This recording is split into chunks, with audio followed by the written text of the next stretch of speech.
नमस्कार साथियों, कैसे हैं। आइए आज हम पढ़ेंगे कक्षा 12 भूगोल। माध्यमिक शिक्षा बोर्ड ने जो नवीनतम पैटर्न जारी किया है उसके अनुसार हम रिवीजन शुरू करने वाले हैं।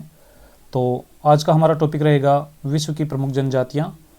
यहाँ से हम जो ऑब्जेक्टिव क्वेश्चन बनते हैं उनको हम देखेंगे। ऑब्जेक्टिव क्वेश्चन किस प्रकार से आपसे परीक्षा में पूछे जाएंगे और किस प्रकार आप उनका जवाब दे पाएंगे। तो यहाँ पर हमने कुछ हेडिंग लिख दी हैं, टाइटल लिख दिए हैं, इनको आप देख सकते हैं। आज का हमारा जो टॉपिक है विश्व की प्रमुख जनजातियां, और ये बोर्ड के नवीनतम पैटर्न के अनुसार यहाँ पर हम ऑब्जेक्टिव क्वेश्चंस को देखने वाले हैं। भूगोल विषय में जो 56 मार्क्स का जो पेपर होने वाला है उसमें 20 जो मार्क्स होंगे, 20 मार्क्स के जो क्वेश्चन होंगे वो आपके ऑब्जेक्टिव और वन लाइनर होने वाले हैं। तो यहाँ पर जो 10 क्वेश्चन ऑब्जेक्टिव आएंगे उनकी हम चर्चा करने वाले हैं। चलिए चलते हैं सबसे पहले सवाल नंबर 1 की ओर। ये रहा आपकी स्क्रीन पर। पहला सवाल देख लीजिए। पहला सवाल कुछ इस प्रकार से है कि कबाड़ी प्रथा का प्रचलन किस जनजाति में है। तो आपको बताना है कबाड़ी प्रथा का जो प्रचलन है वो किस जनजाति में है, ये आप हमें बताएंगे। कबाड़ी प्रथा का जो प्रचलन है वो किस जनजाति में है, आप हमें कमेंट करके बताएंगे। ऑप्शन है हमारे पास गोंड जनजाति, बुशमैन जनजाति, एस्किमो जनजाति और भील जनजाति।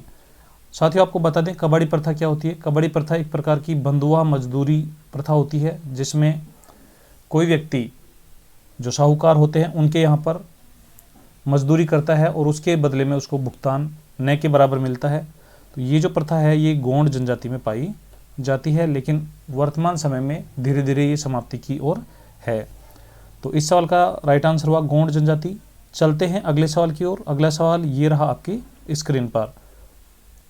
दिप्पा और पेंडा। दिप्पा और पेंडा जो कृषि है वो किस जनजाति द्वारा की जाती है। ऑप्शन है आपके पास बुशमैन जनजाति द्वारा, दूसरा है भील जनजाति द्वारा, थर्ड है गोंड जनजाति द्वारा और फोर्थ है एस्किमो जनजाति द्वारा।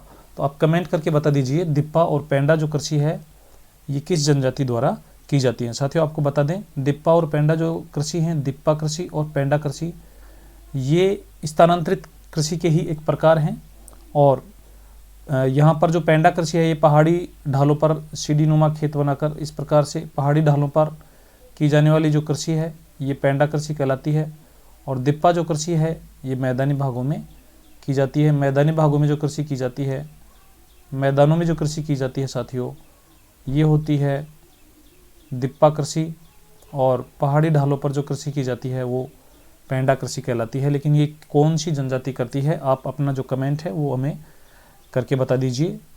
ये की जाती है साथियों गोंड जनजाति द्वारा। गोंड जनजाति के जो लोग हैं मध्य प्रदेश और छत्तीसगढ़ का जो बस्तर जिला है यहाँ पर पहाड़ी ढालों पर ये स्थानांतरित प्रकार की कृषि करते हैं जिसे हम पेंडा कृषि कहते हैं। और मैदानी भागों में की जाने वाली जो कृषि है वो दिप्पा कृषि के नाम से जानी जाती है।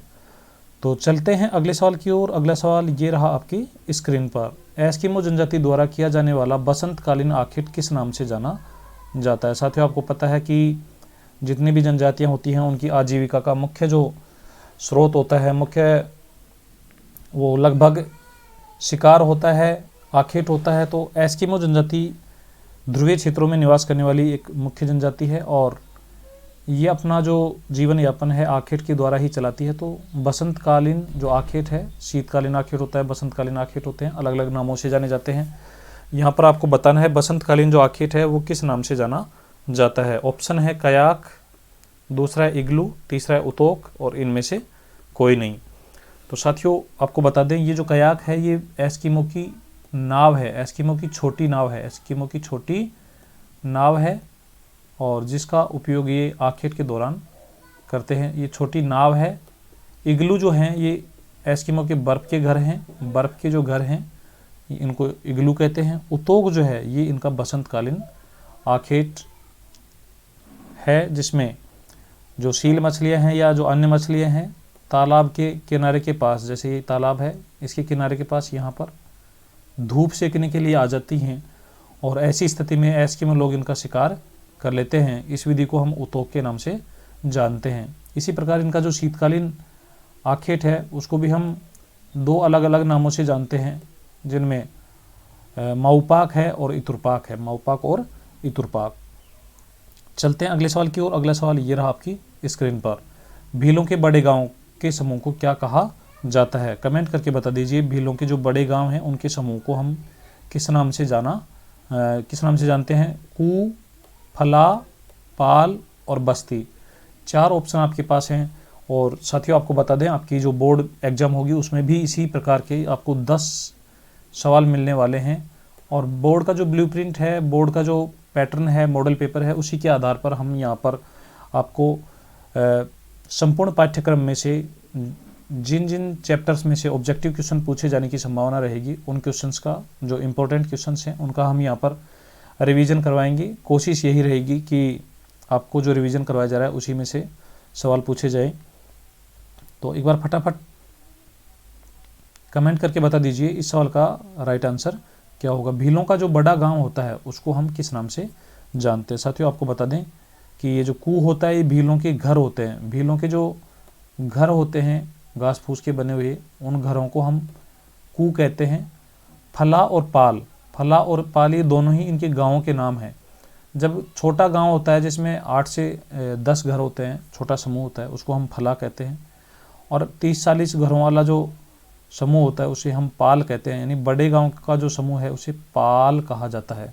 याद कैसे रखेंगे साथियों? यहाँ पर यदि शुरुआत में देखें तो इसमें ए की मात्रा है, इसमें आ की मात्रा है, तो बड़ी मात्रा यहाँ पर है, इसलिए आप ऐसे याद रख लीजिए कि पाल जो है वो भीलों का बड़ा गाँव है। चलते हैं अगले सवाल की ओर। अगला सवाल ये रहा। पहाड़ी क्षेत्रों और मैदानी भागों में की जाने वाली चिमाता और दजिया कृषि का संबंध किस जनजाति से है? ये भी एक स्थानांतरित प्रकार की कृषि है। चिमाता और दजिया भी स्थानांतरित प्रकार की कृषि हैं। और पहाड़ी क्षेत्रों में जो कृषि की जाती है उसको हम चिमाता के नाम से जानते हैं। मैदानी भागों में जो कृषि की जाती है उसको हम दजिया के नाम से जानते हैं। याद कैसे रखेंगे साथियों? पहाड़ी क्षेत्र है, ये पहाड़ी क्षेत्र है, ऐसे देख लीजिए, ये कोई पहाड़ है और आपने देखा होगा कि देवी माता का जो मंदिर होता है वो पहाड़ी ढालों पर ही होते हैं लगभग। तो हम माता का जो मंदिर है, ऐसे याद रख लीजिए, माता का जो मंदिर है ये पहाड़ी ढालों पर है और इसीलिए पहाड़ी ढालों पर की जाने वाली जो कृषि है वो ची माता है।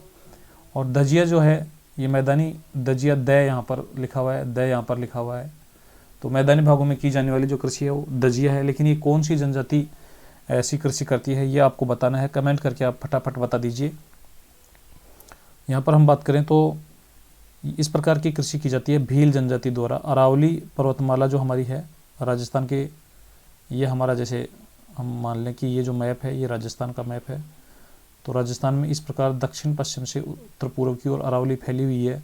और अरावली का ये वाला जो दक्षिणी हिस्सा है यहाँ पर भील जनजाति द्वारा इस प्रकार की कृषि की जाती है। तो इस सवाल का राइट आंसर हुआ भील जनजाति। चलते हैं अगले सवाल की ओर। अगला सवाल ये रहा आपकी स्क्रीन पर। गोल गधेड़ो, ये साथियों गोल गाधेड़ो भी लिखा हुआ मिल जाएगा आपको। और दापा प्रथा का प्रचलन जो है किस जनजाति से संबंधित है? तो आपको बता दें दापा प्रथा और गोल गाधेड़ो प्रथा जो है ये भी भील जनजाति से ही संबंधित इनकी प्रथाएं हैं। दापा प्रथा में क्या होता है, जो वर पक्ष होता है, वर पक्ष जो होता है वो वधू के लिए, वधू का जो पिता होता है उसको वधू का मूल्य चुकाता है। और गोल गाधेड़ो जो प्रथा है साथियों, इसमें कोई भील जो युवक है वो साहसिक कार्य करता है और उसको फिर लड़की चुनने का अधिकार मिल जाता है। तो ये भील जनजाति की प्रथाएं हैं। तो इस सवाल का राइट आंसर होगा भील जनजाति। चलते हैं सवाल नंबर 7 की ओर। ये रहा आपकी स्क्रीन पर। एस्किमो द्वारा शीतकालीन अवधि में एक छिद्र के माध्यम से मछली का शिकार करने की जो विधि है वो किस नाम से जानी जाती है? तो यहाँ पर आप देख लीजिए, एस्किमो जो होता है शीतकाल में जब आखेट करता है तो शीतकालीन आखेट भी 2 प्रकार से करता है। ये यहाँ पर बर्फ़ है और बर्फ़ में यहाँ पर एक छिद्र बना देता है, उसमें एक हड्डी फंसा देता है और इंतज़ार करता रहता है कि शील मछली यहाँ पर आए। और इस हड्डी के पास जब आएगी श्वास लेने के लिए तो हड्डी हिल जाएगी और एस्किमो जो यहाँ पर बैठा हुआ है, ये एस्किमो जो यहाँ पर बैठा हुआ है साथियों, देख लीजिए, एस्किमो बना देते हैं अभी। ये जो एस्किमो बैठा हुआ है इसके हाथ में एक भाला होता है, हार्पून नामक भाला, उससे ये इसका शिकार कर लेता है। तो इस विधि को कहते हैं, हम बता दीजिए, आप बता दीजिए, इसे कहते हैं माऊ पाक, इसे कहते हैं माऊ पाक। दूसरी विधि जिसमें 2 छिद्र बनाए जाते हैं, एक छिद्र में मछली को चारा डाला जाता है, दाना डाला जाता है और संकेत मिलते ही दूसरा जो व्यक्ति है, दूसरा जो एस्किमो है, उसका शिकार कर लेता है। ऐसी विधि को इतुरपाक कहते हैं। और माऊपाक का अर्थ होता है प्रतीक्षा करना, माऊपाक का अर्थ होता है प्रतीक्षा करना। कयाक जो है इनकी नाव होती है, कयाक इनकी नाव होती है, और हार्पून जो है इनका भाला होता है जिसके माध्यम से ये शिकार करते हैं। तो इस सवाल का राइट आंसर हुआ माऊपाक। चलते हैं अगले सवाल की ओर। अगला सवाल ये रहा, शुतुरमुर्ग के अंडों की खोल को बर्तन व आभूषण के लिए कौन सी जनजाति प्रयोग में लेती है? यानी जो शुतुरमुर्ग होता है उसकी जो अंडे होते हैं, उनका जो खोल होता है, उसके बर्तन और आभूषण बना लिए जाते हैं, और ये कौन सी जनजाति द्वारा बना लिए जाते हैं, यह आपको बताना है। ऑप्शन यहाँ पर हैं भील, गोंड, एस्किमो और बुशमैन। तो साथियों, यहाँ पर बुशमैन जो जनजाति है ये कालाहारी मरुस्थल में निवास करती है। ये हमारा अफ्रीका महाद्वीप है, और अफ्रीका महाद्वीप में ये वाला जो क्षेत्र है जिसको हम बेचवाना लैंड भी कहते हैं, 18 डिग्री दक्षिण अक्षांश से 24 डिग्री दक्षिण अक्षांश के मध्य वाला जो क्षेत्र है, जिसमें नामीबिया और इसके अलावा जैसे दक्षिण अफ्रीका, अंगोला, ये जो देश आते हैं, यहाँ पर कालाहारी मरुस्थल है। इस कालाहारी मरुस्थल में निवास करने वाली जो जनजाति है बुशमैन जनजाति है। और बुशमैन जनजाति जो है खाने की बहुत शौकीन होती है। एक बार में लगभग आधी भेड़ तक को एक बुशमैन व्यक्ति खा जाता है। ये जो जनजाति है शुतुरमुर्ग के अंडों की खोल से बर्तन भी बनाती है और आभूषण भी बनाती है। तो इस सवाल का राइट आंसर हुआ बुशमैन जनजाति। चलते हैं अगले सवाल की ओर। ये रहा, बुशमैन जनजाति में स्त्रियों द्वारा पहने जाने वाला चोंगे को स्थानीय भाषा में क्या कहा जाता है? स्त्रियां एक चोंगा पहनती हैं। चोंगा कैसे होता है आपको बता देते हैं। जैसे ये कोई बुशमैन स्त्री है, अच्छे से देख लीजिए, तब तक आप कमेंट करके भी बता दीजिए। ये इस प्रकार से ये बुशमैन स्त्री है, और ये जो बुशमैन स्त्री है यहाँ से एक इस प्रकार का चोंगा पहनती है पूरा। इस चोंगे को किस नाम से जाना जाता है स्थानीय भाषा में? ऑप्शन है सगा, कर्मक, क्रॉस और उपरोक्त सभी। तो यहाँ पर स्थानीय भाषा में ये जो चोंगा होता है जिसमें बुशमैन स्त्रियां आखेट करके, यानी जो जंगलों से भोजन संग्रहण, खाद्य संग्रहण करती हैं, उसको भी लपेट लेती हैं, अपने शिशुओं को भी इसमें लपेट लेती हैं। इसे स्थानीय भाषा में क्रॉस कहते हैं, और ये काफ़ी इंपॉर्टेंट भी है, आप इसे अच्छे से याद रखें। चलते हैं अगले सवाल की ओर। ये रहा, बुशमैन जनजाति का संबंधित कौन सी प्रजाति से है? यानी बुशमैन जनजाति का जो संबंध है वो कौन सी प्रजाति से है? प्रजातियों की हम बात करें तो बुशमैन जो जनजाति है उसका संबंध किस प्रजाति से है? Negrito, Caucasus, Mongoloid, Nordic. तो साथियों, बुशमैन जनजाति का संबंध होता है निग्रिटो से। याद कैसे रखेंगे? बुशमैन नए से समाप्त हो रहा है, नए से स्टार्ट होने वाला है, तो आप इसको इस प्रकार से याद रख सकते हैं। नार्डिक जो प्रजाति होती है साथियों, ये बहुत सुंदर प्रजाति होती है, इसलिए ये भी वैसे तो ना से स्टार्ट हो रहा है, लेकिन ये वाला नहीं होगा। तो ये थे हमारे विश्व की प्रमुख जनजातियों से 10 क्वेश्चन। मिलेंगे अगले सेशन में। आपको ये सेशन कैसा लगा? यदि अच्छा लगा है तो आप अपने कक्षा साथियों के साथ वीडियो को शेयर ज़रूर करें, और वीडियो को लाइक कर दीजिए। चैनल को यदि अभी तक आपने सब्सक्राइब नहीं किया तो चैनल को सब्सक्राइब भी कर लीजिए, और इसी प्रकार के जो वीडियोज़ हैं उनके लिए आप कंटिन्यू देखते रहिए। हमारे जो क्लासें हैं, काफ़ी सारी क्लासें यहाँ पर लगी हुई हैं, तो वहाँ पर आप प्लेलिस्ट में जाकर भी देख सकते हैं। चलिए, पढ़ते रहिए, मस्त रहिए। जय हिंद, जय भारत।